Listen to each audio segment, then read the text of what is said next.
Want to see a tour of my man cave at my laundromat number 2? Stick around. In this video I'm going to show you my man cave, because it's quite the man cave. It's pretty big.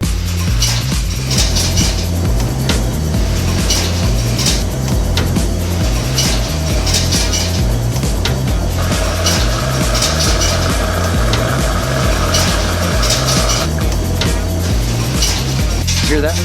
That's the sound of money. You want to know what the sound of money is? That's it. Ching, ching, ching, ching, ching. Ching, ching, ching, ching. Now in laundromat number 2, I want to show you something. Property came with a bonus. And I'm not doing it justice, but it's a big garage.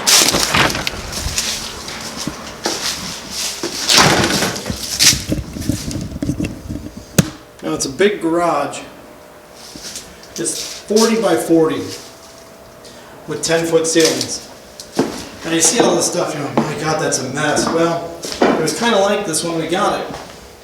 And we've never done anything with it. Now this guy had a shop, and you can see he labeled everything. He was a landlord. Had this nice table and a little vise. You can see there's a little mold because there's a roof leak or something, the siding's leaking. I got to take that out. And then he had an office above. I'll show you that in a minute. Great big 16-foot door, another walkout door, there's stairs, and then this. He had ladders hanging. I took some of it out. Now some of that there was so he could store wood. This landlord was real thrifty, so he would store a lot of stuff. In my opinion, he was almost like a Great Depression kid, but he wasn't, because he'd buy cheap stuff at Menards called Ray's List. Ray's List, if you ever go on Menards, you can type in Ray's List. It's all the discounted stuff and cheap stuff. Little tip for you, if you're ever looking for some cheap plywood, cheap 2x4s, stuff people brought back that they don't know where to put, it's called Ray's List. And a lot of landlords know about it. A lot of smart, thrifty people know about Ray's List. When I was a kid, I had a friend of mine, friend of our family, who he would find this stuff like garage doors that had dents in it, stuff people return, ends up on Ray's List. You might pay, instead of $800 to $1,000 for that door, you'll pay $100 to $200. So it's a good thing to check out if you're ever looking for rental property stuff. But that's what he did. He stored this stuff on these fancy shelves. Now these barricades are mine. I use them when I'm tearing up my parking lots in construction work. They're really easy to use. Salt spreader, and then this is a furnace. Now it's a little rusty on the back. Another thing I'm going to talk about is Grainger. Did you know Grainger sells 80% furnaces for $200? Well, they did. A couple years ago when furnaces all went to 90%, they have to be 90% now. You can't buy an 80% furnace. Grainger will have clearance items. I know it sounds weird because Grainger is usually super expensive, but what I do is I watch their clearance items, and I think I bought 10 furnaces for $200 a piece. And at the time, I had a little over 20 rental properties. So I was putting these furnaces in left and right, and my houses had all new furnaces. It was awesome. Just things you got to watch for. I do it all the time. You know, this guy even found these doors over here. Those are solid wood doors, 6-panel. I mean, he had all kinds of stuff in here. Some ceramic tile in the back there. Now I'm going to take you upstairs and show you the upstairs. Now, it's got a nice concrete floor. They did a great job. And then upstairs here was his office. Now, in the laundromat, this laundromat was owned by 2 guys, and they were partners. One was a landlord, realtor. The other one was just a realtor, didn't like to get his hands dirty. No lights. Oh, there we go. It's going to be kind of dark. I haven't been up here in a year. And so it's going to be a little dark. I'm sorry. See, there's some water damage. The roof actually leaks right here, and I got to fix it. It's a little spongy. This was his office. Hoping the light works in here. There we go. He had a little office, and that was a window unit he had for an air conditioner. He drywalled it, but he never finished it off. Not a bad space, really. There's electrical on this side.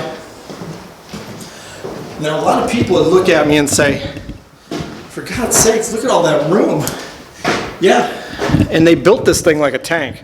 I mean, this guy was a good carpenter, so he's well known in the area. He does good work. Now, a tree rubbed the roof, and that's why it's leaking.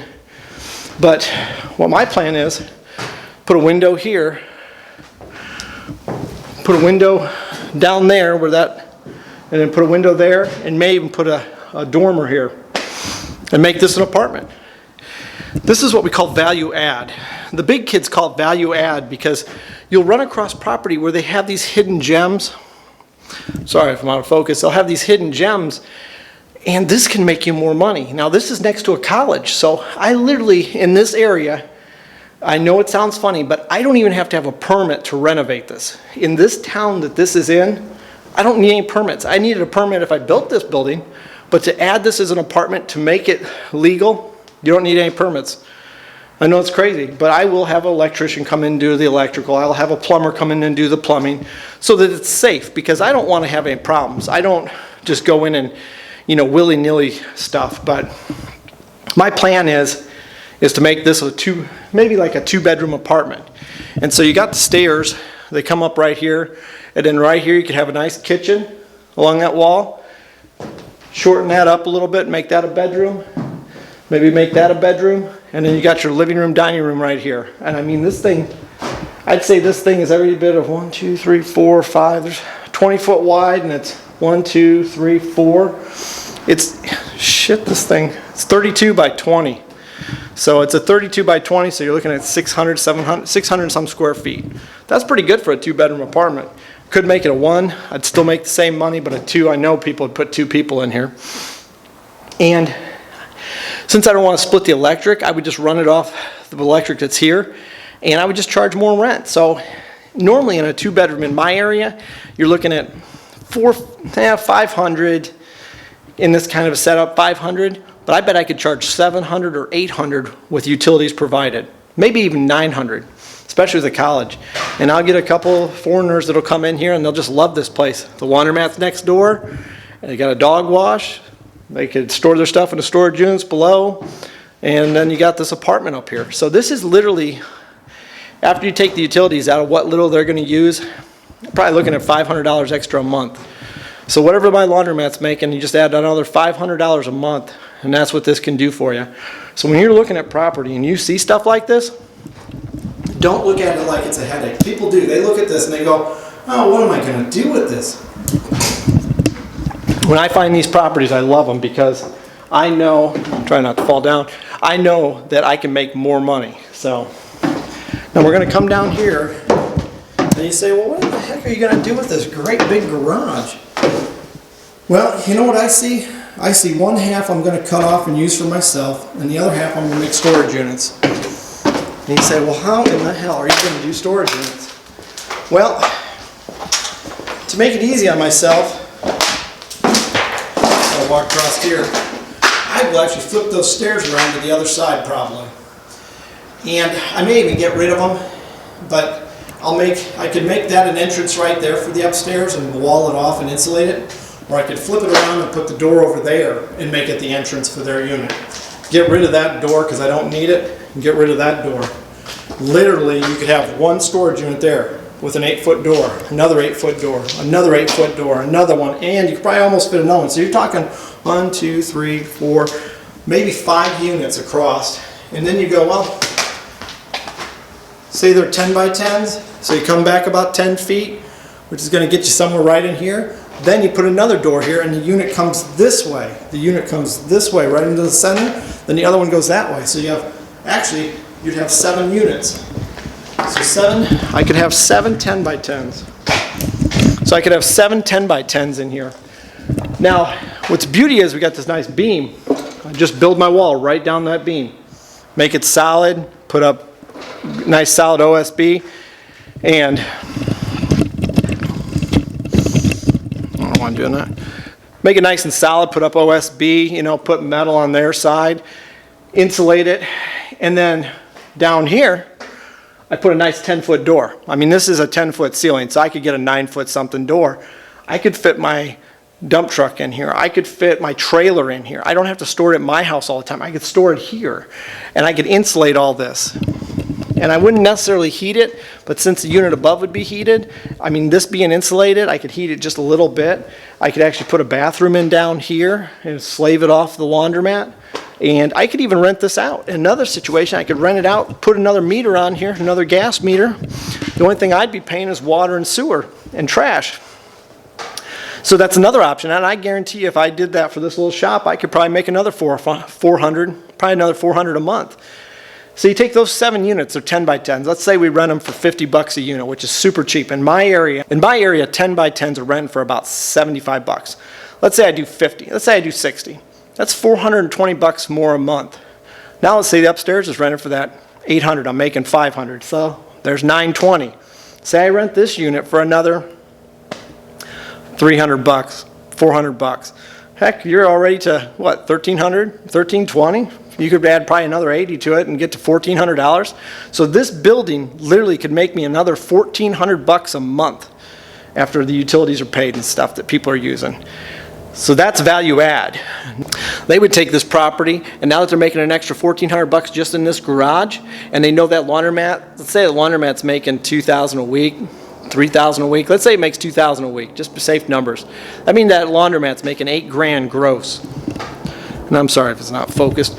It's making $8,000 gross.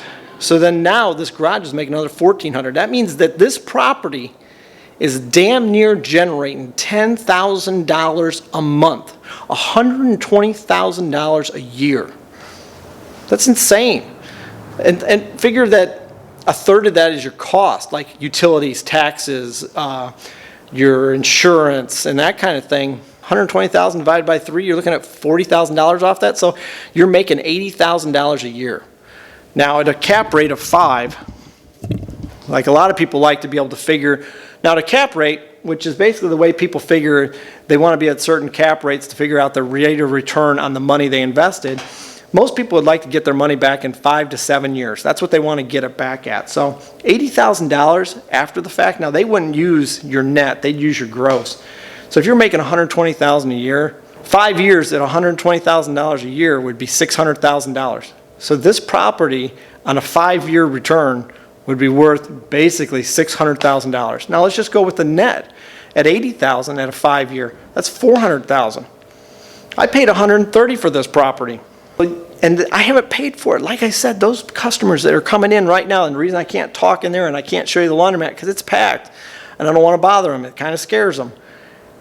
They're paying for all this. They're paying for this. I can make this my man cave. I've got man caves at damn near every laundromat right now. Actually, just at 2 of them. The one I really didn't change the back much, but at 2 of the laundromats I have man caves. And that's what my dealer that I buy equipment from, he jokes about it. He goes, Keenan, you should do something with these. And I go, well, honestly, I just want to make more money off of it.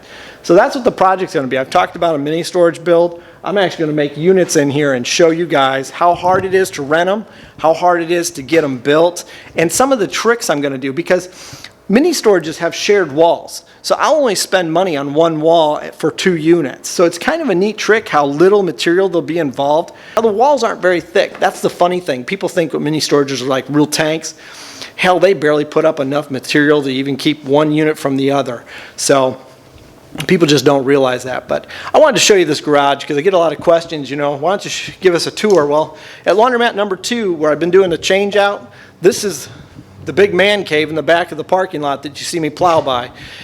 And if I had it to do over again, I wish that they would have built a pole barn. I wish they would have built a bigger building. In some ways, I kind of like what they built. Sometimes stick framing's a lot better, but I kind of wish they would have done things a little different, like made the dormer, the rafters go this way so that was the tall end so that I could have the big doors over there. Instead of coming off, there's an alley over here to make my door. So it's going to be a little tight, but pick and choose, when you get a property handed to you. Now this property was funny because I was getting out a single family rental property and this dude was going into it. This guy that owned this place, that owned this laundromat number 2, hated this laundromat. It was him and another person. They had partners. I have a big lesson for you. Don't have a partner. And I'll also say at the same time, you should have partners. But when you have a partner, you better trust them like you trust your wife, you trust your spouse, you trust your kids. You got to have trust because your partner can either make or break you. And this deal, these 2 were friends. They were realtors, and they were realtors in 08 when everything went to hell. And they got caught up in a lot of bad stuff. So the one was a realtor, and he never got his hands dirty, okay? The other guy, he was a realtor, and he had rental property like me, single-family homes in the bad areas of town. They were real cheap to buy. I mean, we were buying houses for $2,000, $3,000, $5,000, and we were renting them for $700, $800, $900 a month, Section 8. That's what I did, and that's what this guy did. Made a lot of money on it. I love Section 8. So anyway, I was getting out of it because I'd bought laundromat number 1, and I realized that laundromats make way more money than single-family rental. And apartment buildings make way more than laundromats, so that's another story. But laundromats make more than single-family rental, okay? He was getting out of this and going back into more rentals. So it was kind of crazy because I told him, I said, I should have just traded him my rentals if I still had them at the time, because he would have done it, because he hated this place. He hated working on the machines. His partner, all his partner did was take the money. He never worked on machines. He never helped him with the place. He never did anything. So when I first took this over, they were still taking their stuff out that day. And they were amazed because I was literally going in and fixing dryers right there while they were there. And I was fixing machines they swore were junk. And I was getting them running. And the one partner, he kept saying to the other guy, he said, look at that. See, he fixed that. I told you that worked. And the other guy kept saying to him, shut up. I don't want to hear it. He was so mad watching me fix these dryers that were junk. They were junk dryers. You buy a rundown laundromat, change the dryers. Buy used washers. Don't get me wrong. Used washers go a long ways. Dryers will eat you up. I hate dryers. And if your customers can't dry their clothes, they're going to be pissed. I mean, they just make a laundromat sparkle. Buy new dryers. Trust me, you will never regret it. If they're dryers, if you go to buy a laundromat, it's got old crappy dryers, get rid of them. Well, anyway, he was watching me fix all these, and I fixed them up, and I got them running, and it just blew his mind that they were simple little problems. Coin mechanisms had lint in it. He had a lint loop, which I talk about a little bit in another video. They had a lot of things right and a lot of things wrong. And it's because they tried to build their laundromat themselves, and they thought they knew more than everybody. So just one of those lessons. I got a deal, they got what they wanted, and that's how it worked. Anyway, so they got out and I got in. Now, the one guy, he came in and checked out my laundromat right after I got it run. He could not believe how well it was doing. And I've even seen him since then, and he still goes, I hate laundromats. I go, well, I hate single-family rentals. So, you know, it's kind of funny. Like, we just kind of swapped what we were doing.